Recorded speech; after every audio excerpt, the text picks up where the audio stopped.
Hi, we're going to give you a walkthrough of the DRA and some tips for your administration of it next week. Okay, so I just wanted to start with a little caveat with giving the DRA. So I just want you to know that this isn't a formal training, so at some point you'll be trained at your school site or you'll be getting official DRA training from Aspire when you're hired, and we just want you to get exposed to it and have some familiarity with giving a running record and scoring on a rubric, so that you are more knowledgeable about it going forward and you can use it to guide instruction.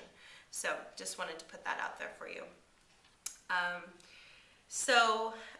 wanted to go over these teacher guides. These teacher guides are available in the K3 box and also the 4-8 box for the DRA.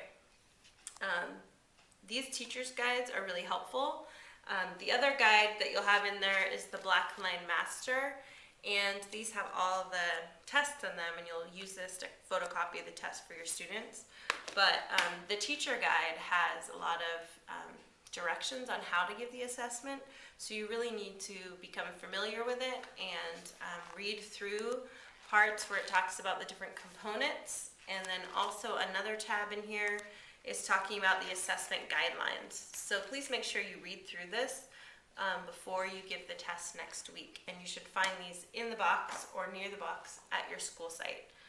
There's also a DVD if you would like to watch that and get some more exposure and information on the DRA. They should have the DVDs inside of the box. They're usually inside of the top cover. Mine is missing, obviously.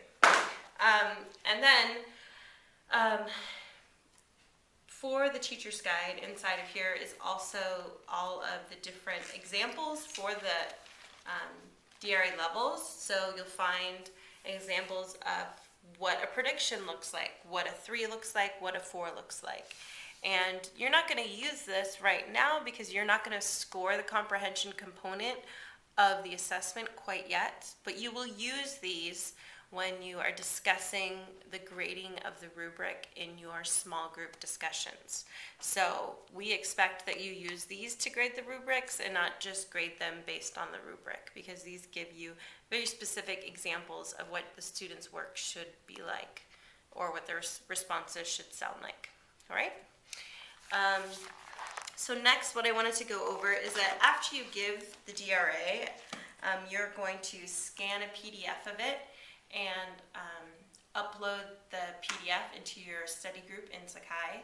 You're also going to upload the video that you take of yourself while you're giving the DRA, so that your group mates can look at the video and understand where you're coming from on fluency and be able to hear the students' responses.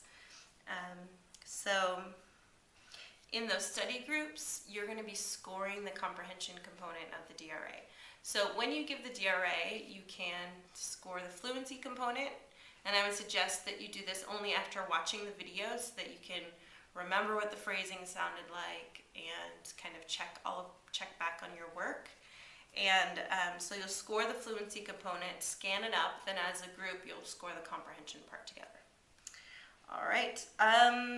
Any other tips? I also suggest that you use this clipboard that you get with the DRA because it's handy in terms of the calculator, but also because I find that when kids see me making the marks, they're following along, especially the savvy ones, and so I would just suggest that you use a clipboard so you don't necessarily see the kind of markings that you're doing, so that it's more an authentic assessment of their reading. So I hope that you enjoy giving the DRA. I feel like it's really going to help you get to know your case study student a little better and a holistic view of their reading, and I think that it will give you some concrete ideas of things to support them going forward, different instructional practices or interventions that can be developed to support them. All right, thank you so much. Enjoy giving the assessment. Bye. Good afternoon.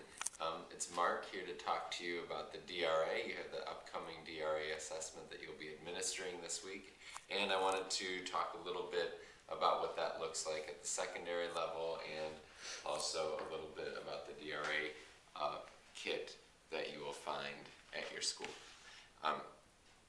So first of all, me personally, I haven't given the DRA for a couple years, so I'm re-familiarizing myself with the assessment as well.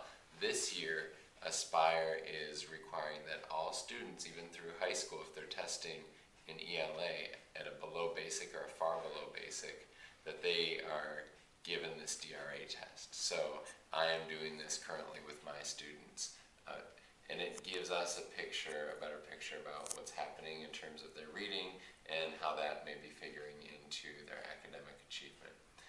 So this past week I had one of my students that I sat down with to begin the process with, and she had tested below basic. She also, on the SRI score, which is a computer-based reading assessment, had scored pretty low compared to the rest of my students, so she was the first student I wanted to work with. And I wanted to get a good match of where to start her on the DRA test. So what I did was I had her do the San Diego Quick test. In your core. And that's in your core assessment book. So she read through, I started her at the 3rd grade level list, and she went fine. She kind of breezed through the first couple. She made a mistake in reading through the 6th grade level words, and then at the 7th grade level words, there were 4 of them that she had errors on. So I have decided that I will start her at a level 60, which is the 6th grade level book in the DRA kit. So next week when I go to DRA her, I will know which book to select for her to get a good read on her reading level with the DRA. I want to show you a little bit about the kit. When you decide to DRA and when you've decided the level which you'll start your student, you can go into this neatly organized kit, and it's of course arranged by grade level. This kit specifically is for secondary students. It takes you all the way from level 40, which would be the 4th grade reading level, to level 80, which would be the 8th grade reading level. The titles are fiction or nonfiction. I would suggest if you're teaching science, math, social studies, that since your students are reading nonfiction in your class, that you use those nonfiction titles with your student. And then if you are teaching English, like me, you would want to give the student a fiction text so that you get an idea of how they'll do with the text that you're using in your class. Once you get to the 80, there are a series of files called BP. If it has BP on the tab, that stands for Bridge Pack. And the Bridge Pack is designed for students who are really reading far below, older students, secondary students who are reading far below their grade level. These levels range from level 20 to level 38, and with these, even though they are at the 2nd grade to 4th grade level, the titles themselves and the content is more appropriate for older students. So they are designed for older students reading below grade level. So if your student needs to access those, that's what the BP stands for. And one last thing I wanted to address on the Sakai discussion sites, one of the biggest concerns people had was the worry that they wouldn't be able to keep up with marking the errors while the student was reading. And I too had that concern before I gave my first DRA, but I found that the notation system was really easy and logical to use once I got used to it. So just a bit of encouragement there that I think you'll get the hang of it faster than you expect. If you're worried about on the first administration being able to keep up with the markings, one thing you could do, since you're going to be videotaping the administration of the DRA, you could just listen while the student is reading, and then you can go back and watch the recording of that testing later and do the markings after the student has already read, based on just watching the video. Okay, well, I find that it is a great way to really get acquainted with the way your student thinks and interacts with text, and that you'll learn a lot. So I hope that you enjoy the process and look forward to hearing about how it goes.